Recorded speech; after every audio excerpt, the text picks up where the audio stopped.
होती है। और बिल्कुल बिल्कुल 100% इसमें कोई एक भी परसेंट संशय नहीं, क्योंकि वाणी से सबसे ज्यादा अपराध बनता है। हंसी मजाक, झूठ बोलना, कई तरह की ऐसी बातें होती हैं जो हमारे वाणी से अपराध बन जाते हैं। और वाणी का बहुत बड़ा प्रभाव पड़ता है। अब जैसे हम वाणी से मौन हैं तो वो धीरे धीरे मन पर भी प्रभाव पड़ने लगता है। आप देखो कुछ दिन मौन, जैसे आप हैं तो बोलने की जैसे तो एक उदासी छा जाएगी। अब बोल सकते नहीं तो फिर एकांत का मन करेगा कि हम किसी से मिले ना, किसी से जुले ना। पर जैसे जिसका व्यापार है या नौकरी है या अन्य साधनों में रत है और साधनरत है, तो मतलब विचार मौन रहना चाहिए। विचार मौन ज्यादा उत्तम है। विचार मौन का मतलब है जैसे आप हमसे कोई बात पूछ रहे हैं, अब हम बार बार अब पूरी मनोशक्ति लग रही हो, आप समझ नहीं पा रहे, हम समझाना चाह रहे तो हमारे अंदर चिड़चिड़ापन आ जाएगा। अगर अत्यंत आवश्यक है तो हम बोल देते हैं, और अत्यंत आवश्यक नहीं है तो हम उत्तर नहीं देते। इसे विचार मौन कहते हैं। जो बोलेंगे सत्य बोलेंगे, मृदु बोलेंगे, हितकर बोलेंगे, नहीं तो मौन रहेंगे। साधक जो गृहस्थी में है उसे जड़ मौन ना लेकर विचार मौन उत्तम रहेगा, क्योंकि परिवार है, गृह कार्य है। अच्छा, संत वेश में क्या है कि अब हम आज से नहीं बोलना चाहते, तुम्हारे ऊपर किसी का अधिकार नहीं, आप हमें नहीं बुलवा सकते। लेकिन गृहस्थी में बहुत सी ऐसी बातें हैं जिनमें आपको बोलना ही पड़ेगा, तो उसमें विचार मौन ज्यादा उत्तम है, जड़ मौन ठीक नहीं है। तो विचार मौन के द्वारा भी वही गति प्राप्त की जा सकती है। वाणी का सद्व्यवहार परमार्थ को पुष्ट करता है, या वाणी का मौन, दोनों पुष्ट करते हैं।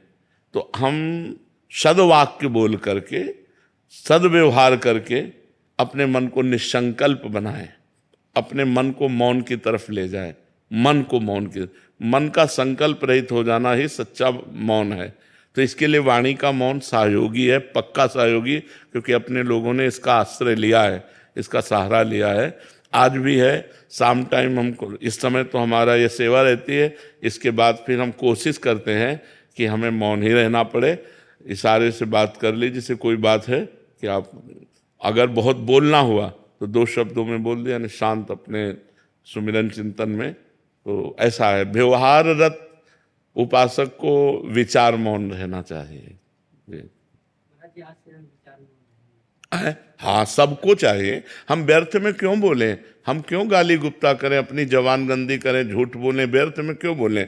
बहुत गंभीर रहना चाहिए, शांत रहना चाहिए। उसकी बात सुनी, अगर बोलने लायक है तो उत्तर दिया, नहीं तो मौन है, हमें क्या मतलब, चल दिया। अगर मान लो आपसे कोई पूछ रहा है, आपसे ही डायरेक्ट पूछ रहा है, कोई बात पूछ रहा है, आपको लग रहा है उत्तर देना ठीक नहीं, नजर नीचे की, चल दिया।